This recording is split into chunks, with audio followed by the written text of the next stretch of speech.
Assalamualaikum warahmatullahi wabarakatuh and warm greetings. The esteemed Professor Dr. Ch.M. Ishaq bin Ahmad, Dean of the Faculty of Science and Technology, UKM. The respected Mrs. Carolina Garbiliev-Skiat, Project Officer of the European Education and Culture Executive Agency, European Commission. Iro Oinonen, Delegation of the European Union to Malaysia. The respected Dr. Shariman Muhammad Ghazali, Head of Project for UKM. Professors, Datuk, Datin, Dr., esteemed project partners, and distinguished guests, welcome to the Ecomarine Project Final Conference 2024. To invoke blessing upon this morning event, let us seek divine grace through the recitation of Surah Al-Fatiha. Al-Fatiha. Ar-Rahmanir-Rahim. Alhamdulillahi Rabbil Alameen. Ar-Rahmanir-Rahim. مالك يوم الدين إياك نعبد وإياك نستعين اهدنا الصراط المستقيم صراط الذين أنعمت عليهم غير المغضوب عليهم ولا الضالين. Honored guests, this seminar is jointly organized by project partners from University Kebangsaan Malaysia UKM and University Malaysia Terengganu UMT, representing Malaysia in this project. As our oceans are facing serious problems because of human activities like damaging habitats, polluting, and the effects of climate change, it's really important that we tackle this issue quickly. Projects like Ecomarine help us make a real difference by working together internationally. During this conference, we'll explore the results of Ecomarine's work in monitoring the marine environments of Malaysia and India.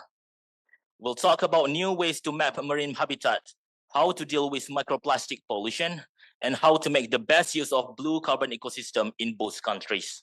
Without further ado, I'm honored to invite the esteemed Professor Dr. Ch.M. Ishaq bin Ahmad, Dean of the Faculty of Science and Technology, University Kebangsaan Malaysia, UKM, to deliver the welcoming speech and officially open the Ecomarine Project Final Conference 2024. Please join me in welcoming him for his speech. Thank you, Mr. Chairman.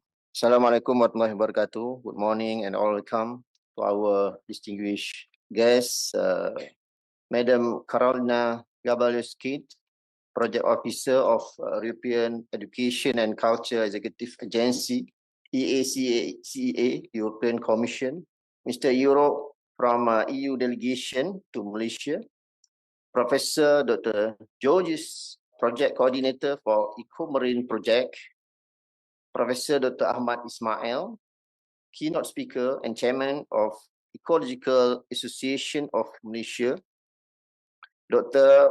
Mahua Saha, Keynote Speaker and Principal Scientist at the National Institute of Oceanography, India, Dr. Shariman Muhammad Ghazali, Chairperson of Ecomarine Project Final Conference on Marine Habitat Monitoring in Malaysia and India, 2024, Professors, Datuk Datin, and all delegations. A warm welcome from us, Faculty of Science and Technology, University Kebangsaan Malaysia, to the Ecomarine Project Final Conference on Marine Habitat Monitoring in Malaysia and India, or in short, EPFC2024. It is an honor to address such a distinguished gathering of experts, researchers, and policymakers, to all for us to united by a shared commitment to understanding and protecting our marine environment. Today, we are here to focus on some of the most critical and timely issues facing our ocean, which are marine plastic pollution, marine habitat mapping, blue carbon potential, and climate change. These themes are interconnected and represent pressing challenges and opportunities in the conservation of marine habitat. The Ecomarine Project stands as testament of the power of international cooperation and collaboration in addressing some of these issues. Through the support of ERASMUS Plus program, we have been able to build our human as well as physical capacity in the area involving marine debris and plastic pollution, habitat mapping and blue carbon climate change monitoring studies. There are few divisions in this study. First, plastic pollution. Plastic pollution is one of the most pervasive threat to marine ecosystem. Every year, millions of tons of plastic waste enter our oceans, impacting marine life, habitat, and inevitably human health. From microplastics infiltrating the food web to large debris harming marine animals, the consequences are dire. Monitoring marine plastic pollution is essential for understanding its sources, distribution, and impacts. Innovation in monitoring techniques such as satellite imagery, drones, and autonomous underwater vehicles are providing new ways to track and quantify plastic pollution. Additionally, citizen science initiatives are empowering communities to contribute valuable data. Hopefully, your discussion during today's conference will dive into these matters, and I believe by sharing our research and experience, we can develop more effective approaches to reduce plastic waste and its impact on marine environments. The other one is for marine habitat monitoring, which accurate and detailed mapping of marine is crucial for effective conservation and its sustainable management. From coral reef to seagrass beds and mangroves, these habitats are biodiversity hotspots and provide essential services such as coastal protection and fishery support. The conference will highlight rapid yet cost-effective techniques in habitat mapping and showcase promising case studies from India and Malaysia. Through collaboration and knowledge exchange with European partners, we hope to enhance our ability to map and protect the vital marine habitats. Another one is blue carbon ecosystems, including mangrove and seagrass, play a significant role in sequestering carbon dioxide and mitigating climate change. These habitats are among the most effective carbon sinks on the planet, yet they are also among most threatened in many parts of the world, especially this area, which have big area of oceans. During this conference, we will explore Malaysia and India researches on blue carbon in terms of assessment of carbon stocks and examine policy frameworks that support blue carbon conservation.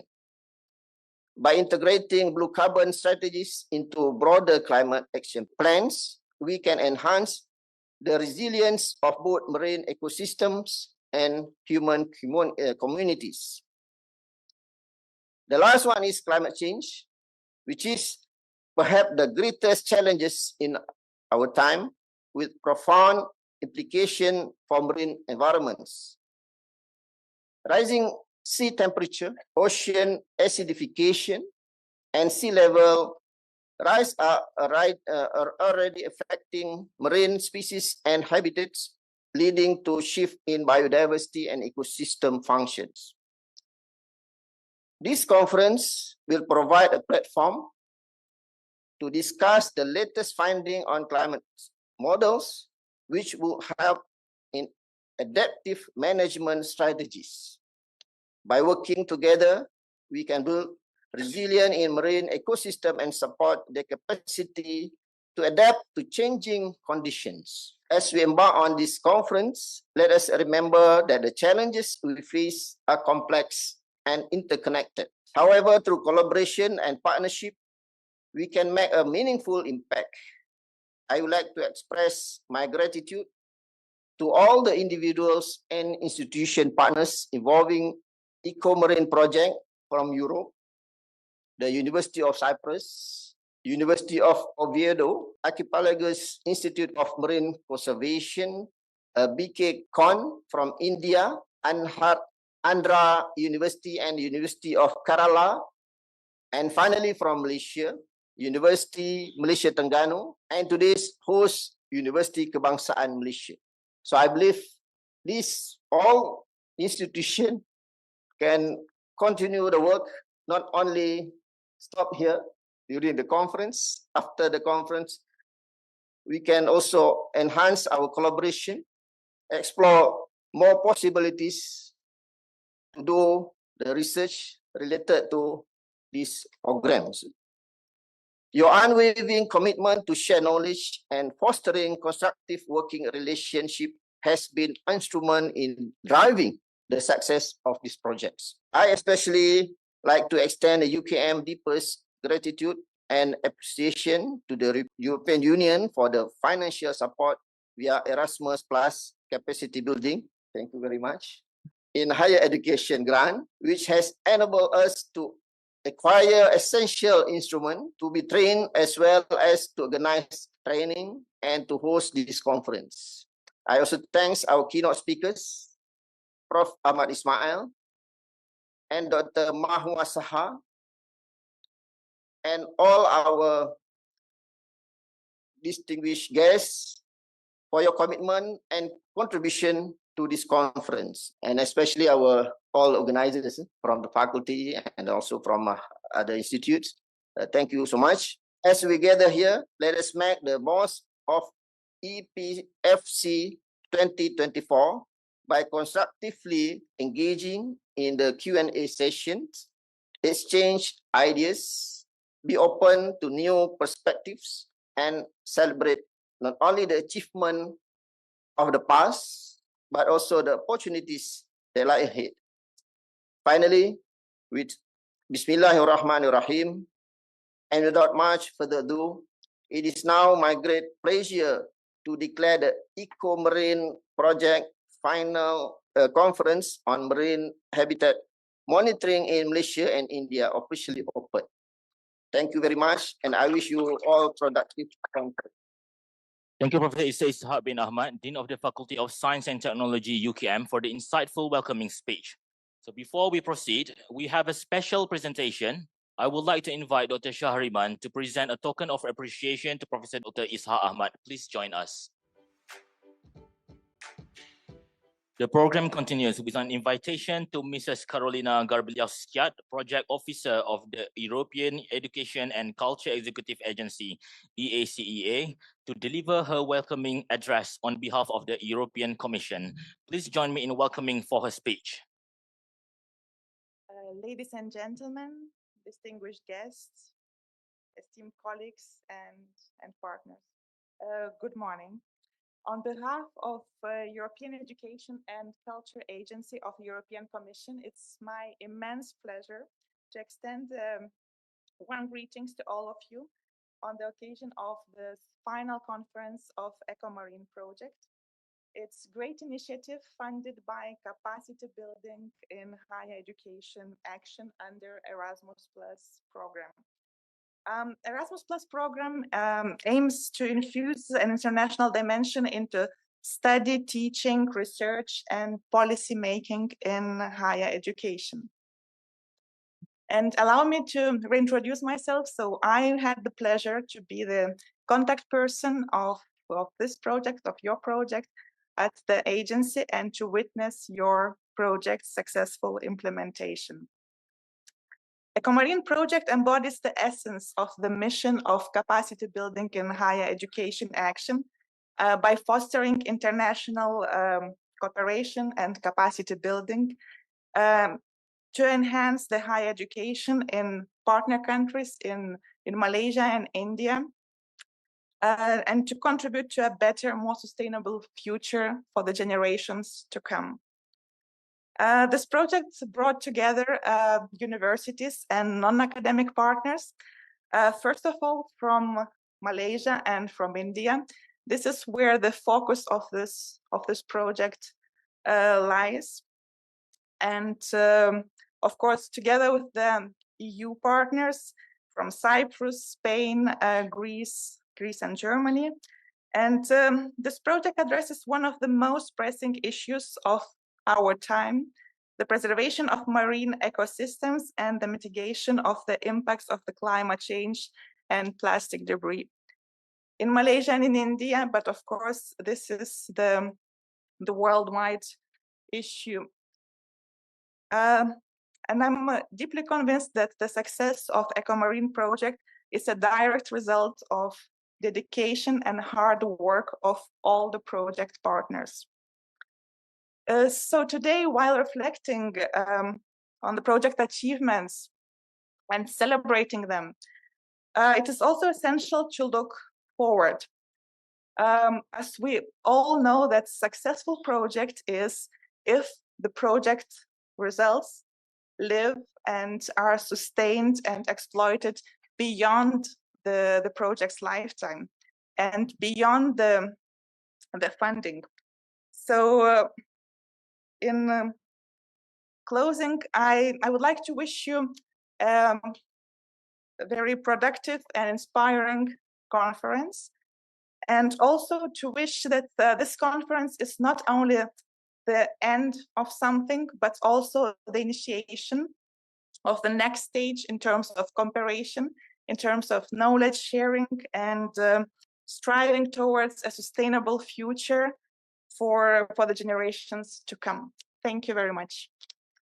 The program continues with an invitation to Mr. Iro Oinonen, a junior professional in delegation political officer, to deliver a welcoming address on behalf of delegation of the European Union to Malaysia.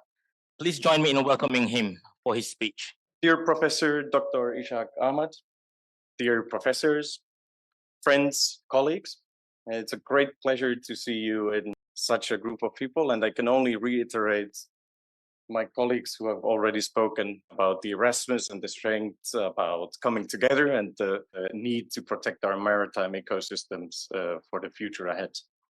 But it is my great pleasure to address you on behalf of the EU delegation to Malaysia on this truly landmark event. And today could not be more timely because we also celebrated the World Oceans Day just a few days back. But today not only marks the end of the project for you, but also is a start for something significant. You have developed innovative knowledge for the conservation of the bloodlines of the world, the maritime ecosystems. I want to reflect on one topic, a timely topic of discussion also of today. The EU ambassador to Malaysia, His Excellency Michalis Rokas, he visited Sabah, so Eastern Malaysia, just in May this year, a month ago. And he engaged with local communities, local leaders to listen what they would need to preserve the nature and the ecosystems in Sabah, which is fragile at times. He heard the strong plea to help find permanent solutions to end the extensive plastic pollution that affects the life of maritime species, ecosystems, and human of this mega biodiverse country.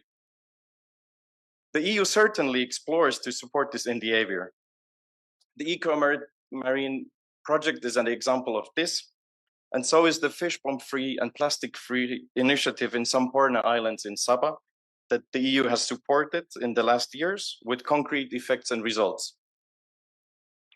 On the global and multilateral level, the EU has most recently been a member of the High Ambition Coalition that worked to reach an agreement in the UN High Seas Treaty, a treaty which Malaysia has not signed, but we would welcome a signature. In April, the EU pledged 3.5 billion euros to international ocean governance to protect the ocean and on all themes, for example, on fisheries, pollution, and blue economies. And additionally, the EU Green Deal guides our way to climate neutrality and a sustainable future. This marks our collective effort to protect the ecosystems under pressure. But to conclude my speech, I think we have solutions on a very local micro level to the governance level on a legal level. And we should utilize them to protect our common bloodlines, the maritime ecosystems. But with this, I wholeheartedly want to congratulate all the project participants, coordinators, professors on your work, and I look forward to working with you and hearing from you in the future. Thank you very much. Thank you, Mr. Iro Oinonen, for the gracious welcoming address. Dear esteemed guests, we are delighted to announce that we will soon be presenting a montage video from the Ecomarine Project Final Conference 2024. Please stay tuned for this special presentation.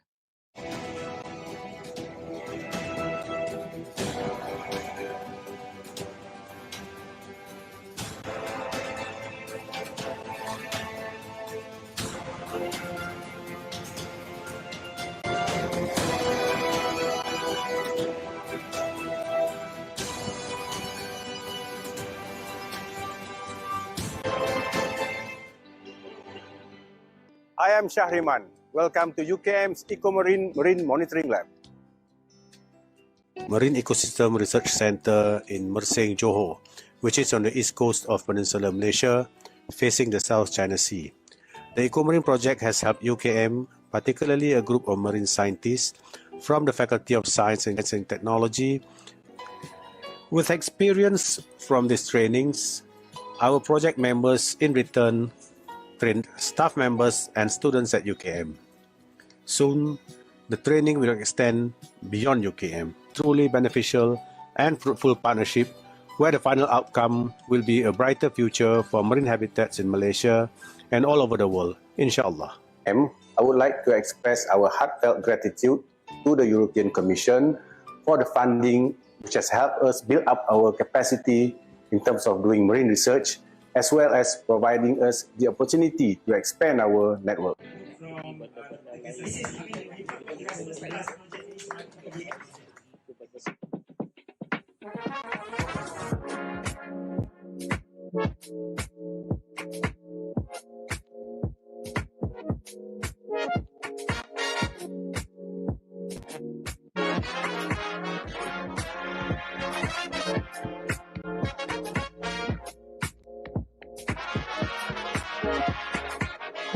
For the University of Kerala, the Ecomarine project stands as a beacon of hope. It's a collaborative effort to safeguard the marine ecosystem from the relentless pressures imposed by climate change, marine debris, and a wide array of pressures on marine biodiversity. As Ecomarine is an outcome-based project covering aspects such as marine debris from Indian states, low carbon from mangroves and seagrass, and monitoring biodiversity using drones and ROV, and also the awareness program to reach out to the public.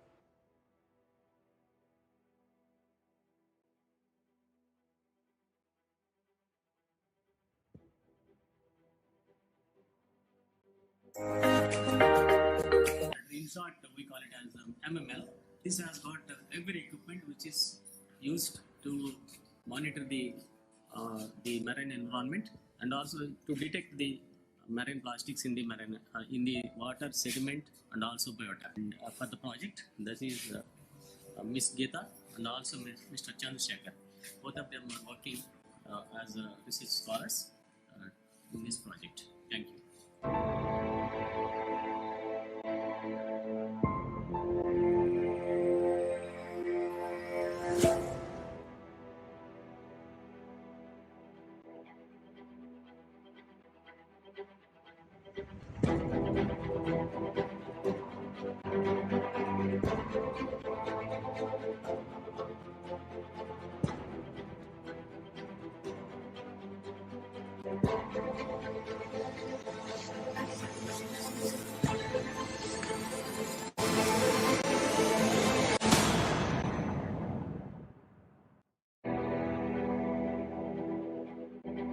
The program will now continue with the keynote speech 1 by Professor Dr. Ahmad Ismail, Chairman of the Ecological Association of Malaysia.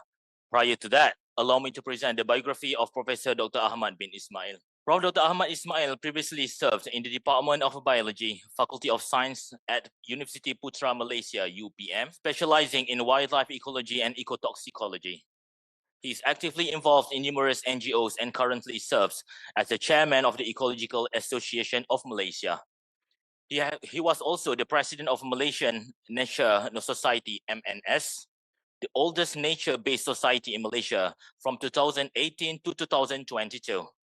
These NGOs focus on environmental education, nature conservation, and fostering young ecologists. Prof. Ahmad is also engaged in academic associations that address the welfare of academicians in public universities. His commitments to these causes led to his election as president of the Malaysian Academic Association Congress MAAC for the term 2022 to 2024.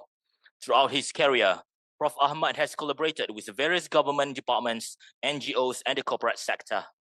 He has worked extensively on research in ecotoxicology and wildlife ecology with professors and young researchers from both local and international universities.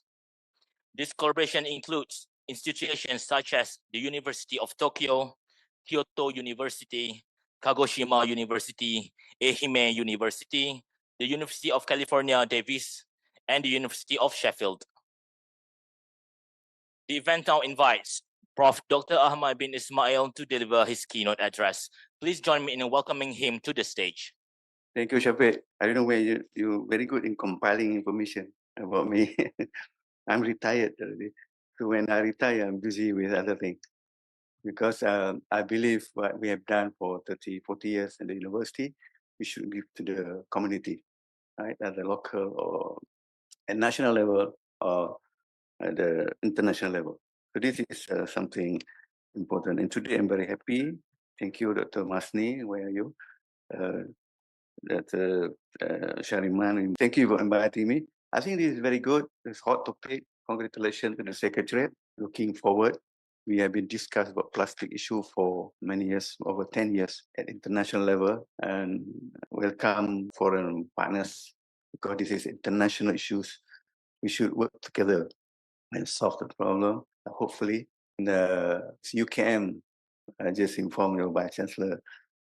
He said congratulations to the organizer, the deans and good support. I'm not really going deep with plastic issues, but a lot of on promoting ideas so that people together with me try to control plastic pollution in the environment, especially the ocean.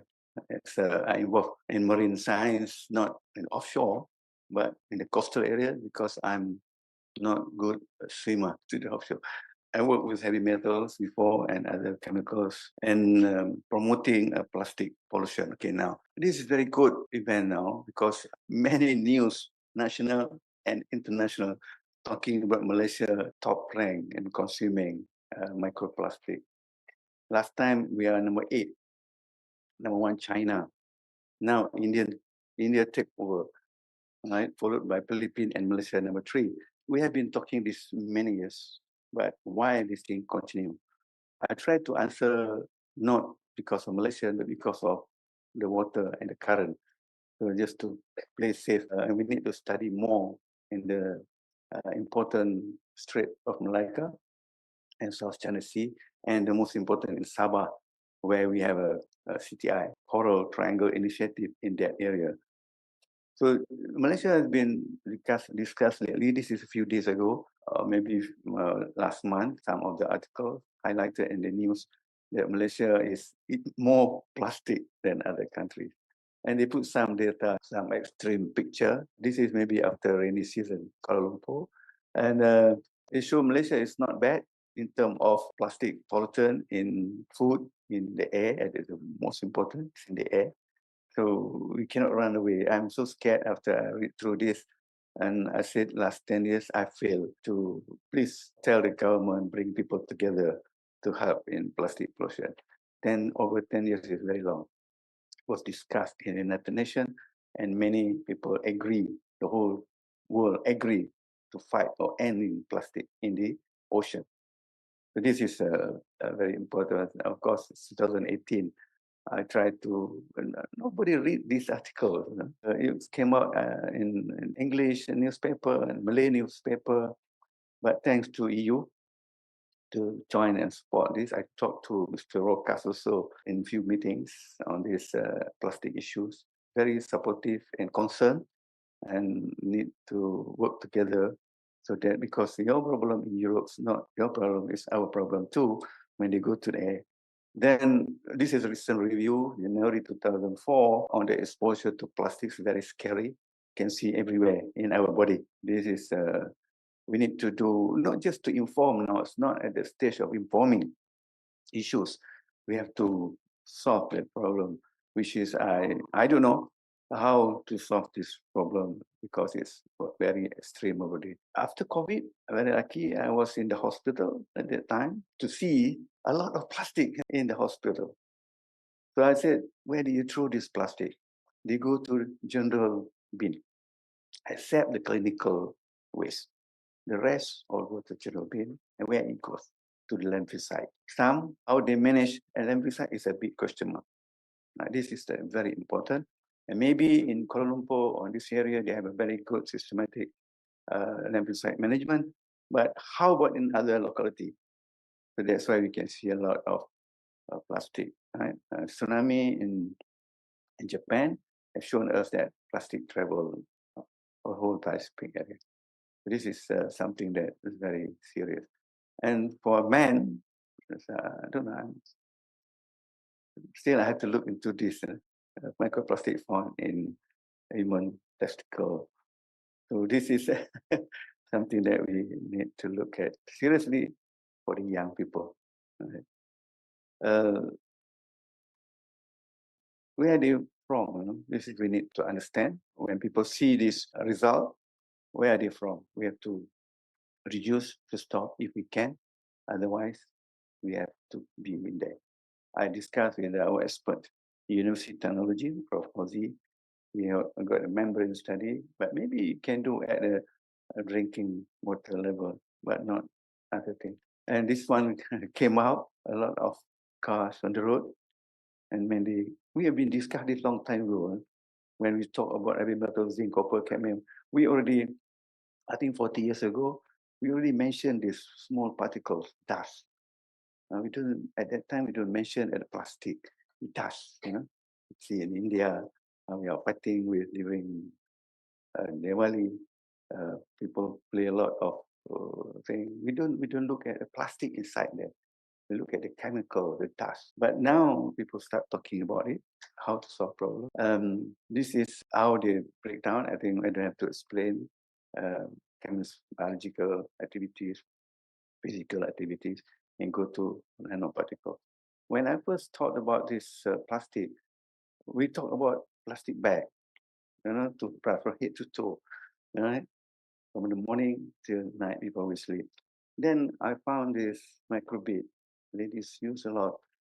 We put it on pharmaceutical products, something like that, at the beginning. We don't look at this in detail, microplastic.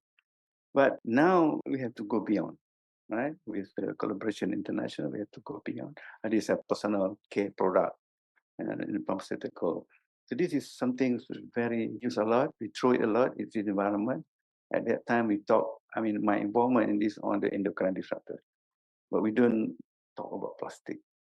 In agriculture, I just went to the biggest agency, Pelda, recently to check their plastic, how they manage the plastic. And then I believe we cannot escape from plastic pollution in the aquatic environment.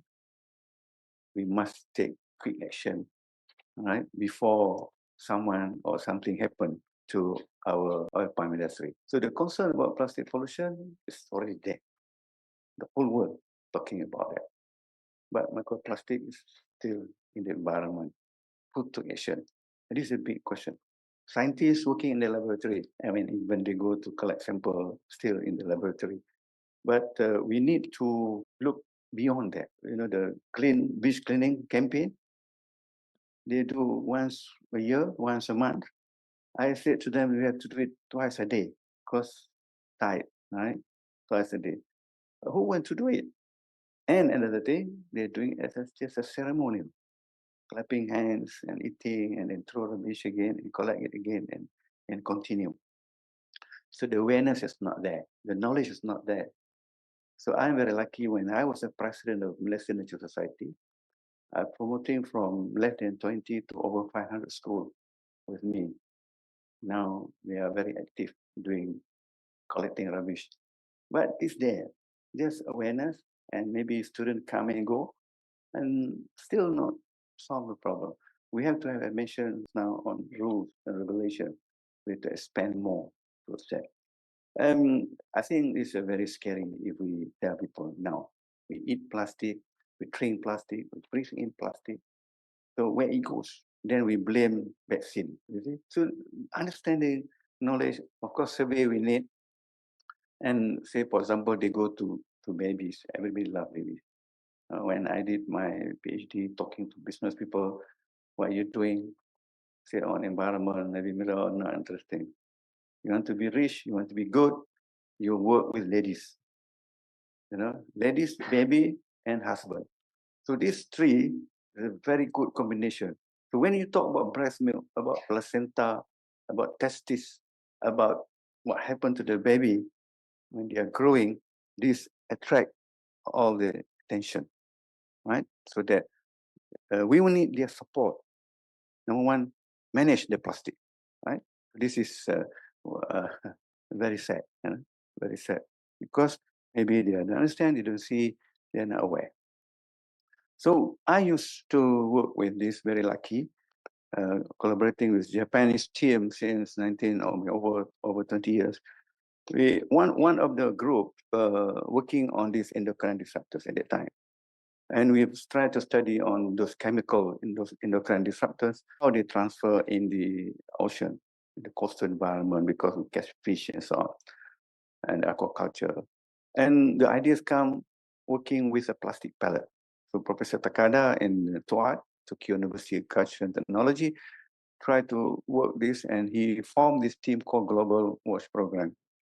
And everybody sent a sample to him, he analyzed, and he can mark. We started in Japan first, and then we continued in Malaysia and some parts of Indonesia. Finally, we go to all over the world. So international plastic wash, you can read in the internet. It's very interesting. And we at the beginning, we survey the plastic pellet, because plastic pellets, plastic resin, travel all over the world to make plastic. Wherever you see port, you can see a lot of plastic. Wherever you can see plastic factory, you will see plastic. So you go to the coastal area of Bangalalang, Port Dickson, you can see a lot of plastic. Then the plastic pellet, they absorb chemicals, whatever PCB, chemical organochlorine pops, certain organic pollutant. Then we analyze in that plastic. So we can tell them, look, and this chemical in the plastic, when they go to the animal body, they release slowly and they contaminate them. We know the effect of PCB, organochlorine, organotin, and so on. But when it carried by plastic, it can spread more to other areas, and more fish, more cuttlefish, more turtles, more will expose to the contamination that we have, right? So this is very important. We have the data, especially on the International Pellet Wash Program, the whole world, South America, India. I got many friends from India, and what they did, they bring Indian to their laboratory, they bring Sri Lankan to their laboratory, bring the people from Argentina to their laboratory, so they can get a very quick information and telling the world about this plastic pellet and pops, right? So they had to explain this. Right, I remember this long time ago. If you read this book, that's where I interested in endocrine disruptors and chemical pollution, right? So these two books is very important. Those who study in endocrine disruptor, chemical pollution cannot miss this. Silent Spring and Our Stolen Future, written by ladies, right? So that's why ladies is very important to lead in this contamination of plastic in the ecosystem. And so endocrine disruptor, we know that they are mimic our endocrine and create a problem in our system and daily physiological processes. Malaysia aware about this. Malaysia is very quick.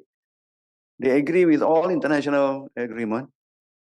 They come back, we make a policy, call for meetings, call the expert, give the ideas. But the question now is, what's next? Right? We study on plastic management in Peninsular Malaysia. We have data, but the data is transformed into business, how to make money from plastic, not to solve the solution, right? The real solution.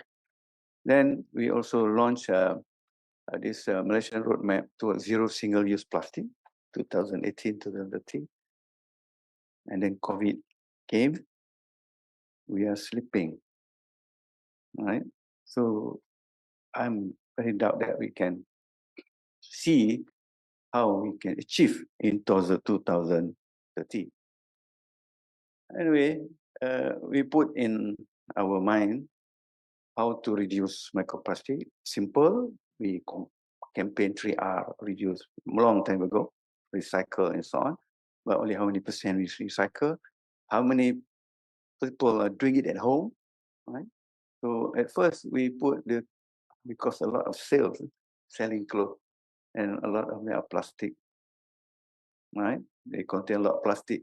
Even they advise us how to manage our laundry. Because laundry contribute a lot of plastic. There is a study in the Swiss pond, and they take that water as a fertilizer and they transfer into another agriculture area. So this is very serious because they don't understand what's inside there, what will to happen to the plastic, the non-gradable one. So this is all we can suggest, but the most important is who going to do it and how far we practice at home. At home, why we bring plastic. I think you can see hundreds of my articles discuss about why you bring rubbish home. You bring rubbish home, you pay people to clear your rubbish. That's bad. So don't bring rubbish home. If you go to 7-Eleven now, RM1, one bag plastic, still buy. Malaysia have a lot of money. So when diesel increase price, they now make noise, right? And then every Saturday, we shouldn't use plastic bag when people go to shopping every Saturday. But still, they buy the plastic bag to bring home and then call the import foreign workers, pay them to clear your rubbish. So this is something I like to write this, and in fact 2 days ago, page 15 you read in Tulisan Melayu, I write in Bahasa Melayu, because I want many Malaysian population majority Malays, so they have to respond to this. So we don't care about this. We need to continue working, understand, make people understand about that. Educating people is very important. I'm very lucky for last 10 years. I have a supporter from Coca-Cola because I promoted this. Coca-Cola agree with me, do it in the university, collaboration with 5 universities. UKM is one of them. I said, these are educated youth. And when after they graduated, they will be somebody as a leader, the community leader, the corporate leader, whatever leader. If they have the basic knowledge on this recycle, they will do it. So Coca-Cola said it's very good. So I asked them to buy a Coca-Cola product and drink the water, recycle the bottle. So they are happy, they give me the money to help or collaborate with UKM, University Islam, University Pendidikan in Tanjung Malem, and UTHM in Johor. This is part of it. But unfortunately, only 2 people come listen to my talk. But anyway, we have media. We have journalists. I don't know journalists is here or not. I hope they are here. They will spread what we are doing to public. And with TikTok and so on, very quick. Like today, if you have friends, you have Facebook, you have a WhatsApp group, just say, hey, today I'm here talking at Heavenly Hotel, talking about plastic. Then thousands of people get the message what we are talking about. That's why I said, I have 500 schools. When I give the message, it's one school, 1,000 students. When the headmaster's talking in the assembly, they go home, tell your papa, mama, and grandfather, I got 2 million people listen to my message. This is how to deliver it. I did it, and then, but still, I failed. And I got visitors from, I don't know how many countries, acknowledge our activities. Good, good, good, good, good. We will do it same thing in Nepal, in India. and Myanmar, Indonesia, but I don't know how far they're doing it. So the way forward, I think we have to go back understanding. As a biologist, ecologist, love nature, and one of my focus is migratory shorebird. A lot of people in India are working on migratory shorebird. And I'm looking how far birds from India fly to Maldives, right? So mostly stored in Sri Lanka. They're scared to fly there, but there are some which Maldives. So how to help them? I just talked in Penang yesterday and then last month in Bangkok on this to bring more people from Alaska down to New Zealand together.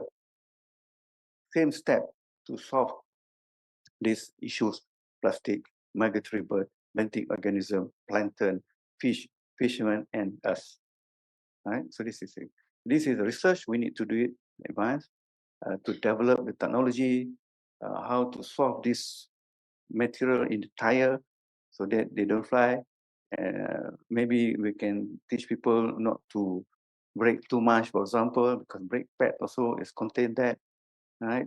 So this thing is need engineering and everybody to participate with design. So we have to do this on both sides. And the most important at the moment, very urgent, is teaching, education, and public awareness, so that everybody are aware about it. You know, in back 1980s, late 80s, you go to a supermarket in Europe, at the counter, they already put the bag. You want to, don't use plastic, take the bag. And when they come to Malaysia, open the supermarket, I talk to the manager, do the same thing. But people still buy single-use plastic. So we need a very serious SEPA, communication, education, public awareness program, immediate, and put more effort on that. So I think that's all. For me, thank you very much for the opportunity to spread this plastic concern on the environment. Thank you very much. Thank you, esteemed Professor Dr. Ahmad bin Ismail, for the enlightening keynote speech. With that, we conclude the opening ceremony of the Ecomarine Project Final Conference 2024. Thank you.